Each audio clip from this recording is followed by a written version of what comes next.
Hey folks, Quill18 here, and welcome to some Path of Exile commentary. I'm not going to call it a Let's Play because I don't think I have time to fit a Let's Play into the schedule, but a few days ago TotalBiscuit made a great video demonstrating some of the Path of Exile late game changes that are going to be coming in, and I'm really excited for them. And if you haven't seen the video, go ahead and check that out.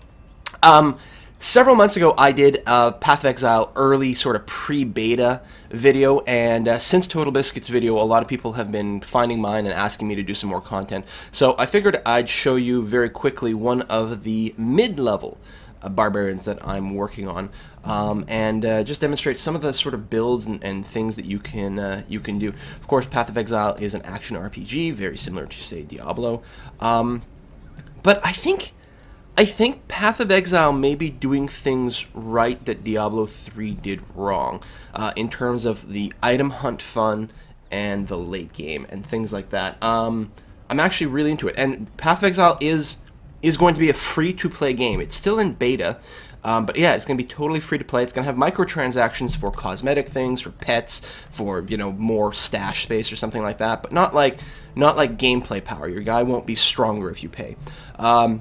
The beta is, right now it's a draw process. You sign up on the website, but if you want, you can spend, I think it's $10 you can spend to get some microtransaction credits, and you will automatically get an entry into the beta. So you can think of it as a $10 game, which is pretty awesome.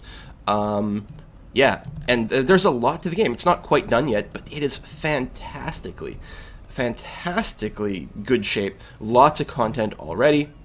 I'm in Act 2 here, which is a sort of a jungle theme, and I'm in the town. So yeah, without further ado, let's talk about the barbarian build and just show you some of the really interesting stuff you can do. First of all, what's notable with the game, now I'm level 22, I think? 23 with Quill Smash.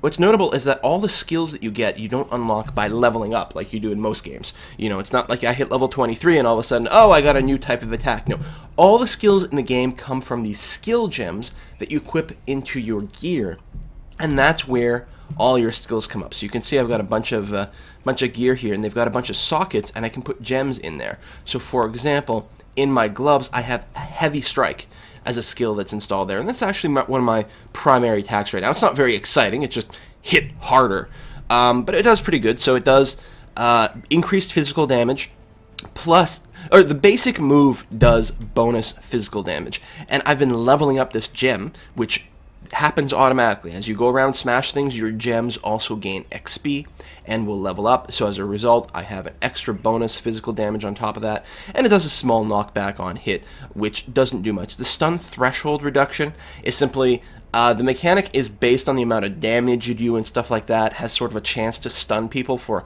a short amount of time. Well, this is more likely to stun them, and there's a variety of things that I can add to my character that make it that much more likely to sort of auto-stun, and it works out really well for sort of just keeping people off-balanced and unable to hit you back, so that's very cool.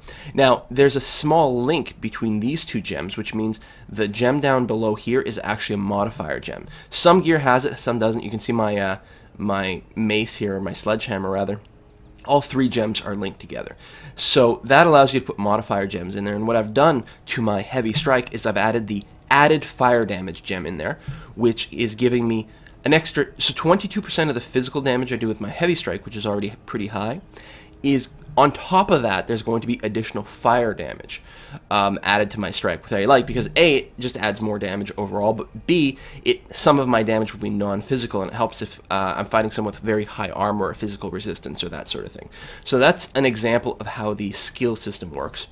I've got a few other gems in here. Cleave, which is a sort of a sweeping sort of strike in front of you that hits multiple targets. Leap Slam, which I like a lot. I jump forward, and then when I land, I do some damage. It's a really nice sort of, again, a little bit of AoE for weaker enemies, helps clear it out, plus it's an escape option for me. Inferno Blow I'm not using, but I've got it equipped just to keep leveling up the gem. It does more fire damage than physical damage, and when I kill something, they explode and do damage and hurt their allies. Glacial Hammer, same thing, but sort of frost. I also have an aura gem that I don't have equipped right now because I don't have the intelligence to run it anymore. I changed my build recently, but it would be an aura that adds fire damage to all my attacks and all my allies' attacks. You just turn it on. And one thing I like about Path of Exile is they use the the mana reserve system, where instead of having to recast your buffs and your auras, you toggle them on, and they just like sort of eat some of your mana, and it just reserves it and keeps it eaten. You know, so you're lowering your max mana pool. Oh, there's one of the Kiwi pets. So someone paid for one of the slightly higher unlock sets and got a pet to start off with. They're adorable.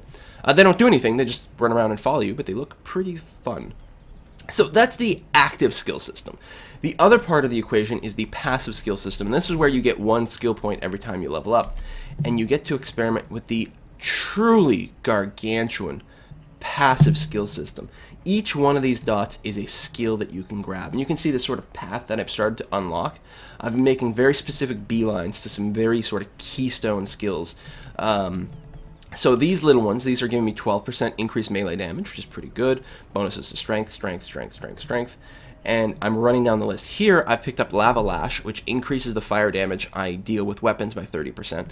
I'm not 100% sure if I'm going to keep it long term, but for now it adds to my whole what is that main ability called?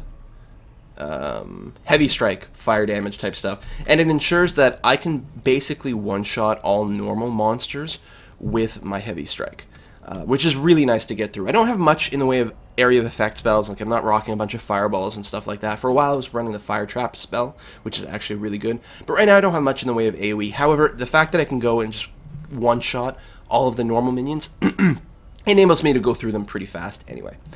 So then, yeah, still some more strength, strength, strength. These are not very exciting. They're just the connective stuff. But then we get to the first capstone skill that really changes my character dramatically. Resolute Technique. I always hit. I will no longer have a mischance. I also never get critical strikes. But what I've built this character to be is very focused and to try to drop off anything, any sort of fluff and side quests. I wanted a guy for my barbarian to be purely focused on just pure strength, not have to worry about things like building up critical strike chances and hit and, you know, things that proc off critical strike, and also not worry about precision. That means when I build my character, I don't have to worry about any dexterity, for example. I don't have to worry about accuracy from dexterity. It means I also don't need to pick up skills like over here, versatility, which gives me more accuracy rating, and these guys as well. I don't have to worry about accuracy at all. I just grab this. And I'm streamlining my character. It's the sort of entire goal with this particular build. I'm just experimenting to see how it goes. I then go down this branch over here and I pick up Blood Magic. Removes all mana. So that's why over here my mana pool is 0 of 0. I don't have mana. Instead, I cast spells using my life. And my life pool is going to be gargantuan. I'm going to get a lot of that. I've already started to pick up a few of these skills here, which increases my maximum life, and then I'm going to pick up things that give me some life regeneration, and just continuously leave me topped off. It also means I don't need to carry any mana potions. I only carry life flasks. So again, I've sort of streamlined and simplified my character that way. At some point, I may end up going down here and picking up, yeah, Unwavering Stance. Because I don't have much dexterity, I'm not going to have a lot of evasion. Evasion is not going to be a part of my defensive sort of calculation. So I could pick up this, I can no longer evade anything, but I can't be stunned either. Right now I don't have much of a problem with stunning, but I'm keeping that in mind. Also being down here, it lets me unlock the Berserking 15% increased attack speed pretty easily, which is nice. And I might grab some of the things that increase my armor. There's, well, this is ignore movement penalties from armor, which I may look at. And then I don't remember what part of the tree there was. Oh, Executioner's pretty good. Yeah, like here, 30% increased armor, and I think there were some armor buffs. Oh, I'm going to go down this way. Well, I'm picking up that Troll's Blood, and this is probably good. 30 strength on one skill is pretty strong. Reduced critical strike damage to me is not bad, but I think I'm going to pick up this. Plus 15% to all elemental resistances is pretty strong. Yeah, so I'm not sure where else I can go. Obviously, there's a cap on the amount of points you can get, because you only get 1 per level. But there's a lot you can do, and I've specialized for two-handed melee weapons. I want to be big and smashy on my barbarian, but I could have gone one-handed melee weapons. I could have gone, you know, picked up things that increase my shield skill and all that. But the idea I have with this barbarian is he smashes really hard with a big two-handed weapon, And his only real defenses is going to be a huge life pool, but also armor. When I pick up my items, like this, my armor, this copper plate has an armor value, but not everything's like that. Some things, and I don't have an example on me. Purchase items, do you have... Right, like this Brigandine armor is both armor and evasion rating, and some will be... evasion rating and energy shield, and some things will just be energy shields, probably more like a robe if I had one, which I don't. Well, the silken vest, here we go, it's just pure energy shield, for example. And these are all different ways of defending yourself. So I'm going to have armor as my only thing, and I'm going to really focus around that. Some of the items that I'm wearing right now, I'm wearing because of the slots. Like, I really wanted these red combined slots, which is why I'm wearing these gloves, which aren't really optimal for me. That being said, what I actually should probably at this point get myself a proper set of gloves and then customize them. One thing to note in this game, and I'm running out of time, I gotta hurry up, there's no gold. The currencies in this game are all items that you can use to do other stuff. For example, if I go to my stash, or let's look at purchase items here. So let's say I want to buy a new set of gloves, something with just armor. Actually, these ringmail gloves wouldn't be the end of the world. There we go, deerskin gloves. It's not magic, but that's okay. It would cost me 1 orb of transmutation to buy. That's the currency I would use to buy these gloves. Well, what's an orb of transmutation? Let's look in the stash. And that should be one of these.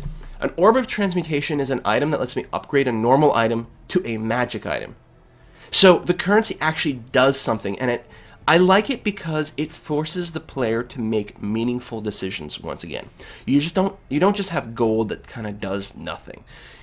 Every choice is kind of a hard choice. So I could use this to buy those gloves, and in fact I should. Let's go and do that.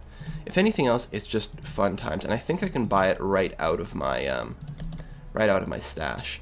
Now the gems aren't very good on that, but we'll use that as a demo for the gemming system at the same time. Alright, so I'm going to pick up the deerskin gloves by moving it into my inventory. So I've bought that. That cost me 1 of my transmutations. I'm also, while I'm here, I'm going to sell these items because I don't think I want any of these for myself. Oh, that's a rare. But the base damage, well, I guess we're going to have to ID that. I'm going to sell the rest. And you can see it's giving me some transmutation shards. 20 transmutation shards gives me another orb of transmutation. So that's the money situation. So if I use a scroll of wisdom to ID this mall... Whoa, that is a lot of elemental damage on there. So right now, I have a splash of fire and cold. And lots more stun, which isn't a big deal. This will do less physical damage, but a lot... I think more elemental damage. Okay, let's check the deep damage per second. Right now I'm at 100.1. If I go there... Oh no, it drops a lot. Why is that? It's slightly slower attack speed.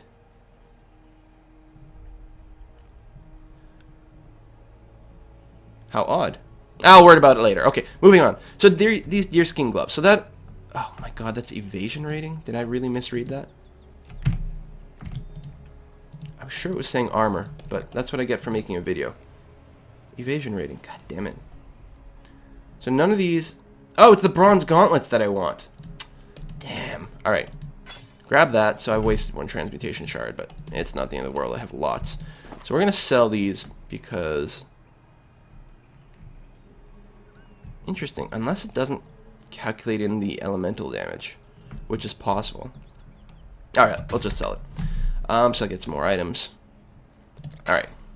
So, and actually this has much, much better sockets. They're not linked, however, but I like the fact that they're red. So let's go and make this a more powerful magic item. I could just use an orb of transmutation to make it a magic item. Or I could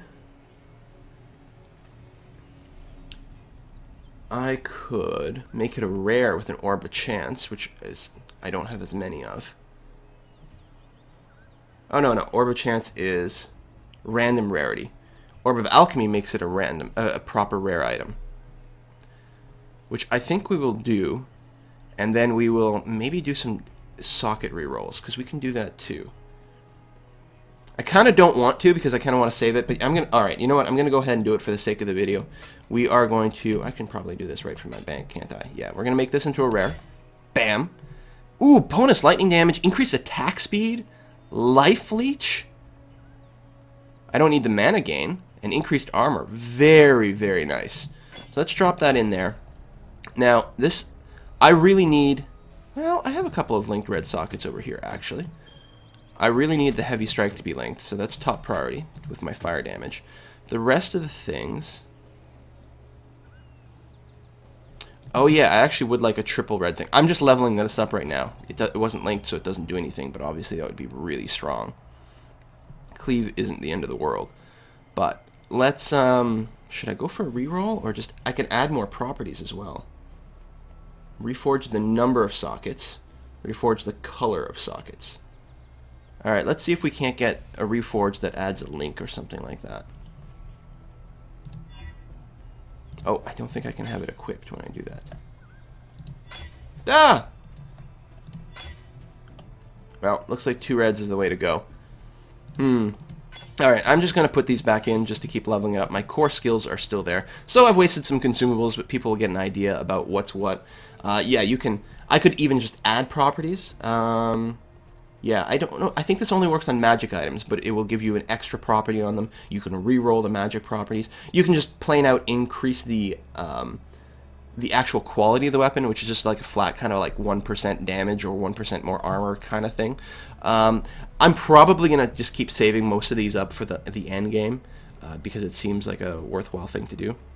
Orb of Alteration, let's put that in the bank. Move those there. Alright, I got an Ice Spear, save that in case I want to play a Spellcaster. So Ice Spear, Fireballs. I got 2 Fireball Gems, I probably don't need to keep... I got 3 Fireball Gems. I probably don't need to keep those. The Fire Trap spell was a lot of fun to play with. Dual Strike, Poison Arrows, Anger, which is that buff I was talking about. Yeah, we're going to sell this. I should probably sell those gems, but... Boom. Anyway, there you go. There is a demo. This is not the combat, but if you want to see some fighting, yeah, check out the TotalBiscuit video. I might do some more Path of Exile. I'm really enjoying the game in general, and if people are interested in it short term, maybe I'll make some more videos. That is it. I will see you guys next time. Bye-bye.